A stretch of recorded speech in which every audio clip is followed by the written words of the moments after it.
Hello students, how are you? I am Suman Agarwal, your SST teacher. We were studying economics lesson 2, sectors of Indian economy. हमने पिछले videos में जो है importance of tertiary sector किया है कि हमारे कंट्री में इंडिपेंडेंस के बाद जो टर्शरी सेक्टर है उसकी इम्पोर्टेंस क्यों बढ़ गई। तो आज हमारा चैप्टर आगे हम कंटिन्यू करते हैं पेज नंबर 25 से। आज का हमारा टॉपिक क्या है कि where are most of the people employed. तो अभी तक तो हमने प्राइमरी, सेकेंडरी और टर्शरी सेक्टर में डिफरेंसेस पढ़े और फिर ये पढ़ा कि टर्शरी सेक्टर की जो इम्पोर्टेंस है वो डे बाय डे इंक्रीज हो रही है। लेकिन आगे हमारा चैप्टर क्या है कि where are most of the people employed. हमारे कंट्री में ज़्यादातर जो लोग हैं वो कहाँ पे उनको एम्प्लॉयमेंट मिला हुआ है। तो अगर हम ग्राफ 2 को देखें, अब देखो ये ग्राफ 2 है। तो ग्राफ 2 में आपको क्या नज़र आ रहा है, इसमें share of sectors in GDP, जो सेक्टर्स का जीडीपी में प्रोडक्शन, ठीक है। तो ये इसमें प्राइमरी, सेकेंडरी और टर्शरी सेक्टर है। 1973 और 2003 के डाटाज को कंपेयर किया हुआ है। 1973 में जो जीडीपी में कंट्रीब्यूशन है वो प्राइमरी सेक्टर का ज़्यादा है, ठीक है, और टर्शरी सेक्टर का सेकंड नंबर पे और सेकेंडरी सेक्टर का जो है वो थर्ड नंबर पे। यानी कि 1973 में जीडीपी में जो कंट्रीब्यूशन है, हमारे कंट्री की इनकम में जो कंट्रीब्यूशन है वो कौन से सेक्टर का ज़्यादा है, प्राइमरी सेक्टर का। लेकिन 2003 में क्या हुआ कि प्राइमरी सेक्टर का जो जीडीपी में कंट्रीब्यूशन है वो कम हो गया। यानी कि हमारी जो नेशनल इनकम है उसमें जो एग्रीकल्चरल सेक्टर है उसका कंट्रीब्यूशन कम हो गया, ठीक है। और टर्शरी सेक्टर जो है उसका contribution as compare to primary sector जो है वो इंक्रीज हो गया, ठीक है। तो ये आपको ग्राफ क्लियर हो गया। इसमें जो है हमने 2 डाटाज को कंपेयर किया, 1973 और 2003 के। 1973 में एग्रीकल्चरल सेक्टर जीडीपी में कंट्रीब्यूशन ज़्यादा दे रहा है, इनकम में कंट्रीब्यूशन ज़्यादा दे रहा है। लेकिन 2003 तक आते आते जो कंट्रीब्यूशन है वो टर्शरी सेक्टर का इंक्रीज हो गया। जैसे हमने पिछले वीडियो में देखा था कि टर्शरी सेक्टर की इंपॉर्टेंस बढ़ रही है। तो क्यों बढ़ रही है ये भी हमने समझा था कि क्योंकि बेसिक फैसिलिटी जो गवर्नमेंट प्रोवाइड कर रही है, या लोगों की इनकम बढ़ रही है, या जो हेल्थ फैसिलिटीज़ हैं या दूसरी जो फैसिलिटीज़ हैं वो इंक्रीज़ हो रही हैं, आईटी सेक्टर इंक्रीज़ हो रहा है, ये हमने सारा देखा था। तो टर्शरी सेक्टर बड़ा होने के कारण इसका कंट्रीब्यूशन जो है वो जीडीपी में इंक्रीज हो गया, ठीक है। अब नेक्स्ट देखो आगे। इस समय क्या पता चलता है, remarkable fact about India is that while there has been a change in the share of 3 sectors in GDP. तीनों ही सेक्टर्स का जीडीपी में जो शेयर है वो इंक्रीज हुआ है, लेकिन जो एम्प्लॉयमेंट में जो शेयर है वो जो है वो इतना शिफ्ट नहीं हुआ जितना हमने इस ग्राफ में देखा कि जो जीडीपी में कंट्रीब्यूशन है वो टर्शरी सेक्टर का इंक्रीज हो गया। लेकिन अगर हम नेक्स्ट जो ग्राफ 3 देखते हैं उसमें देखो, ये ग्राफ 3 में क्या दिखा रहे हैं, share of sectors in employment, मतलब डिफरेंट सेक्टर्स की एम्प्लॉयमेंट में कंट्रीब्यूशन क्या है, मतलब कौन सा सेक्टर एम्प्लॉयमेंट ज़्यादा प्रोवाइड करता है और कौन सा कम करता है। तो इसी में देखो ये प्राइमरी सेक्टर है, ये सेकेंडरी और ये टर्शरी, ठीक है। तो 1973 में जो एम्प्लॉयमेंट कौन सा सेक्टर प्रोवाइड कर रहा है ज़्यादा, प्राइमरी सेक्टर, ठीक है। टर्शरी सेक्टर सेकंड नंबर पे और जो सेकेंडरी सेक्टर है वो थर्ड नंबर पे आ रहा है। यानी कि 1973 में सबसे ज़्यादा एम्प्लॉयमेंट लोगों को कौन से सेक्टर में मिल रही है, प्राइमरी सेक्टर में। फिर 2000 में अगर हम देखें तब भी जो एम्प्लॉयमेंट में जो शेयर है वो कौन से सेक्टर का ज़्यादा है, प्राइमरी सेक्टर का। और टर्शरी और सेकेंड सेक्टर, जो टर्शरी और जो सेकेंडरी सेक्टर्स हैं इसमें लोगों को एम्प्लॉयमेंट कम मिल रहा है। यानी कि दोनों ही, जैसे 2 हमने ग्राफ किए, ग्राफ नंबर 2 और ग्राफ नंबर 3, तो दोनों ही ग्राफ्स में हमने क्या हमें देखने को मिला कि पहले ग्राफ में हमने देखा कि जो टर्शरी सेक्टर है उसका कंट्रीब्यूशन जीडीपी में ज़्यादा हो रहा है। लेकिन अगर हम एम्प्लॉयमेंट देखें भी, लोग कहाँ पे एम्प्लॉयड ज़्यादा हैं, वो 1973 में भी और 2000 में भी, दोनों में ही जो लोग हैं वो प्राइमरी सेक्टर में ज़्यादा लगे हुए हैं। यानी कि लोगों को एम्प्लॉयमेंट प्राइमरी सेक्टर ज़्यादा दे रहा है। तो इसका क्या कारण हो सकता है ये हम आगे पढ़ते हैं। Why did not similar shift out of primary sector happen in case of employment. तो एम्प्लॉयमेंट में जो है वो सिमिलर शिफ्ट क्यों नहीं हुआ? It is because not enough jobs were created in the secondary and tertiary sector. ऐसा इसलिए हुआ क्योंकि सेकेंडरी और टर्शियरी सेक्टर अभी हमारे कंट्री में डेवलप कर रहे हैं। अभी हमने सेकेंडरी और टर्शियरी सेक्टर में जितनी जॉब्स क्रिएट करनी चाहिए थी हमें, उतनी जॉब्स हम क्रिएट नहीं कर पा रहे हैं। ठीक है, तो अब नेक्स्ट पेज पे देखो। इसमें देखो, दो इंडस्ट्रियल आउटपुट और the production of goods went up by 8 times. हमने अपने कंट्री में इंडस्ट्रियल डेवलपमेंट की और हमारी जो इंडस्ट्रियल आउटपुट है वो 8 गुना बढ़ गई। ठीक है, लेकिन जो एम्प्लॉयमेंट है इंडस्ट्रियल सेक्टर में वो कितनी बढ़ी? केवल 2.5 गुना। यानी कि कम लोग भी जो है वो ज़्यादा कंट्रीब्यूशन कर रहे हैं। लेकिन और ज़्यादा लोग इंडस्ट्रियल सेक्टर में आ सकते हैं, लेकिन हमारे पास अभी इंडस्ट्रीज कम है। The same applies to tertiary sector. Tertiary sector में भी ऐसा ही हुआ। ठीक है, प्रोडक्शन जो है सर्विस सेक्टर की वो 11 गुना बढ़ गई, लेकिन जो एम्प्लॉयमेंट है वो 3 गुना बढ़ी है। यानी कि हमने जो सेकेंडरी और टर्शियरी सेक्टर को डेवलप किया उसमें कम लोग एम्प्लॉयड हैं as compare to primary sector, लेकिन उनका जो कंट्रीब्यूशन है वो जीडीपी में वो कई गुना है।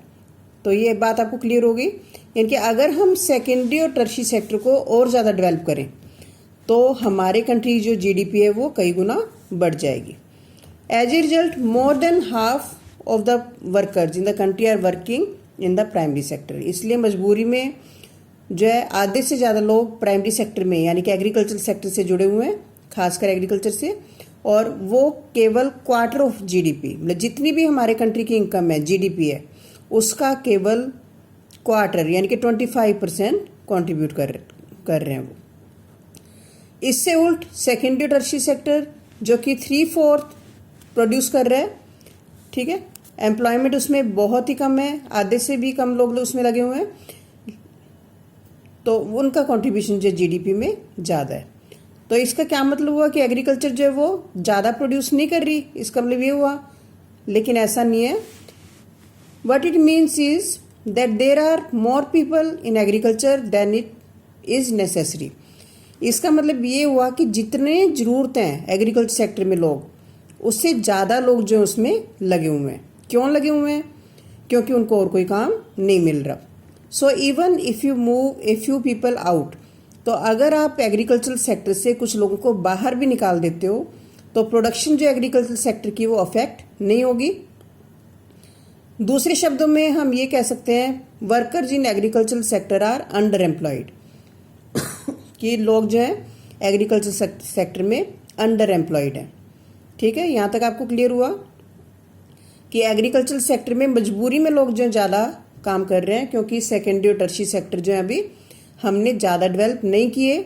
अगर और ज़्यादा इंडस्ट्री और जो सर्विस सेक्टर डेवलप होंगे तो एग्रीकल्चर से निकल के लोग जो है वो सेकेंडरी और टर्शियरी सेक्टर में आ जाएंगे और एग्रीकल्चरल सेक्टर की प्रोडक्शन पे कोई भी फ़र्क नहीं पड़ेगा, क्योंकि लोग जो है अंडर एम्प्लॉयड हैं। अंडर एम्प्लॉयड क्या हुआ कि लोग जो है अपने पोटेंशियल से कम काम कर रहे हैं। मजबूरी में जो है फैमिली के सारे मेंबर एक फील्ड में काम कर रहे हैं, उतने लोगों की ज़रूरत नहीं है फील्ड में, लेकिन मजबूरी में क्योंकि उनको और कोई काम नहीं मिलता इसलिए वो वहाँ पे लगे हुए हैं।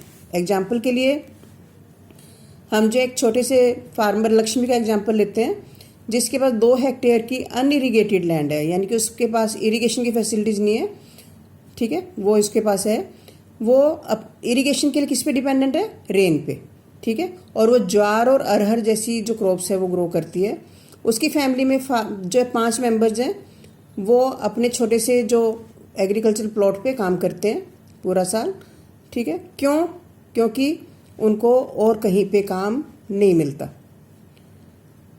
तो आपको क्या नज़र आएगा कि हर पर्सन जो है, जैसे 5 मेंबर्स हैं उसकी फैमिली में, वो काम कर रहे हैं, कोई भी खाली नहीं बैठा, लेकिन एक्चुअल में क्या है कि जो लेबर एफर्ट है वो डिवाइड हो गए।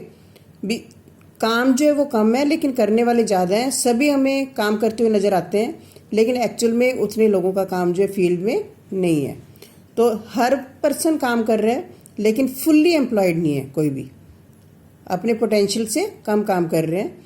तो ऐसी ही सिचुएशन जो है वो उसको क्या बोलते हैं, अंडर एम्प्लॉयमेंट। अंडर एम्प्लॉयमेंट किसको बोलेंगे, when people do work less than their potential, जहाँ पे हमें लोग काम करते तो नज़र आते हैं लेकिन अपने पोटेंशियल से वो कम काम कर रहे होते हैं। This kind of under employment is also called hidden employment. ठीक है, इसको हिडन क्यों बोलते हैं, क्योंकि जिन लोगों के पास कोई भी जॉब नहीं है तो वो हमें क्लियरली विजिबल है कि वो अनएम्प्लॉयड है, लेकिन ये लोग अनएम्प्लॉयमेंट में भी नहीं आते। और हम जब गवर्नमेंट डाटा इकट्ठे करती है कि कौन एम्प्लॉयड है या कौन अनएम्प्लॉयड है, तो ये लोग एम्प्लॉयमेंट वाली कैटेगरी में आ जाते हैं, लेकिन एक्चुअल में ये अंडर एम्प्लॉयड हैं। तो इसलिए वो गवर्नमेंट की जो डाटाज में नहीं आते, अनएम्प्लॉयमेंट वाले डाटाज में। ठीक है, तो इसलिए इसको हम इस अनएम्प्लॉयमेंट को क्लियरली विजिबल नहीं कर पाते, इसलिए इसको हम डिस्गाइज्ड अनएम्प्लॉयमेंट यानी कि छिपी हुई अनएम्प्लॉयमेंट भी बोल सकते हैं, जो कि गवर्नमेंट की डाटा से छिपी रहती है। अब सपोज करो कि जो लक्ष्मी जैसे जो लैंडलॉर्ड्स हैं, जिसमें उसके 5 के 5 मेंबर जो है वो खेत में काम कर रहे हैं मजबूरी में, तो वहाँ पे सुखराम आता है जो कि बड़ा लैंडलॉर्ड है, और वो वहाँ से 1 या 2 मेंबर्स को हायर करके ले जाता है अपने फील्ड में काम करवाने के लिए डेली वेजिस पे। तो लक्ष्मी की फैमिली जो अब पहले से ज़्यादा अर्न कर सकती है, क्योंकि उसकी फैमिली के जो 2 मेंबर्स अब और काम करने लगे हैं, तो उसकी जो फैमिली की जो एक्स्ट्रा इनकम का एक सोर्स बन जाता है। तो क्योंकि उसके फील्ड में 5 लोगों से की ज़रूरत है ही नहीं, इसलिए जो 2 लोग वहाँ से अगर हटा भी दिए जाएं तो उनके फील्ड के काम पे कोई भी फ़र्क नहीं पड़ेगा और उनकी इनकम बढ़ जाएगी। तो या फिर उसकी जो फैमिली में जो 2 लोगों को अगर किसी फैक्ट्री में काम मिल जाता है, तब भी उसकी जो फैमिली की इनकम बढ़ जाएगी। ठीक है, और उसके जो फार्म के काम पे कोई भी इफेक्ट नहीं आएगा। तो इस तरह से एग्रीकल्चर में जितने ज़रूरत हैं उससे ज़्यादा लोग मजबूरी में काम कर रहे हैं, ये हमने समझा। इसी सिचुएशन को हम क्या बोलते हैं, अंडर एम्प्लॉयमेंट। तो there are lakhs of farmers like Lakshmi in India. हमारे इंडिया में जो है लक्ष्मी की तरह लाखों ऐसे फार्मर्स हैं जो कि अंडर एम्प्लॉयड हैं। तो अगर वहाँ से अगर एग्रीकल्चर सेक्टर से हम जो है कुछ लोगों को हटा भी दें और उनको और कहीं काम जो है प्रोवाइड कर दें, तो फील्ड्स के काम पे, एग्रीकल्चर के काम पे कोई भी इफ़ेक्ट नहीं आएगा और लोगों की इनकम बढ़ जाएगी। तो ये अनएम्प्लॉयमेंट जो है ये दूसरे सेक्टर्स में मिलती है, अकेले एग्रीकल्चर सेक्टर में नहीं मिलती। एग्जाम्पल के लिए हज़ारों लोग जो हैं जो कैजुअल वर्कर्स हैं, मतलब जो दिहाड़ी पे काम करते हैं अर्बन एरियाज़ में, तो अर्बन एरियाज़ में भी ऐसी जो है डिस्गाइज्ड अनएम्प्लॉयमेंट देखने को मिलती है। तो उनको जो डेली वेजेस पे काम मिलता है, तो जब जैसे पेंटर्स हैं, प्लम्बर्स हैं, रिपेयर पर्सनस हैं या दूसरे जो इस तरह के काम सर्विसेज दे रहे हैं, काम कर रहे हैं, तो वो जो है हर दिन काम ढूंढते हैं और कभी उनको काम मिल जाता है, कभी नहीं मिलता।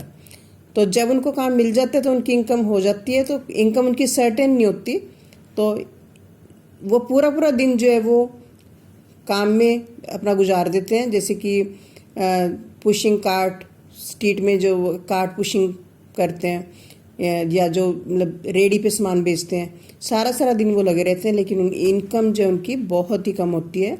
ऐसा नहीं कि वो काम करना चाहते हैं और कोई काम उनको नहीं मिलता, इसलिए मजबूरी में वो काम कर रहे होते हैं। ठीक है, तो इस तरह से हमने देखा कि इंडिया में जो है हमारे जो वर्किंग कंडीशन कैसी है कि एग्रीकल्चर सेक्टर बड़ा है, उसमें ज़्यादा लोग मजबूरी में काम कर रहे हैं। धीरे धीरे जब इंडस्ट्रियल और टर्शियरी सेक्टर डेवलप हो जाएगा, तब जो एग्रीकल्चर से निकल के लोग जो हैं वो सेकेंडरी और टर्शियरी सेक्टर में चले जाएंगे। इससे एग्रीकल्चर के काम पे कोई भी फ़र्क नहीं पड़ेगा और हमारे कंट्री में जो लोगों की इनकम और जो हमारे कंट्री की इनकम बढ़ जाएगी। तो ये टॉपिक यहाँ पे ही ख़त्म होता है। नेक्स्ट हम क्या पढ़ेंगे, अगले वीडियो में क्या देखेंगे कि how to create more employment. तो पेज नंबर 27 से नेक्स्ट वीडियो में हम शुरू करेंगे। Thank you.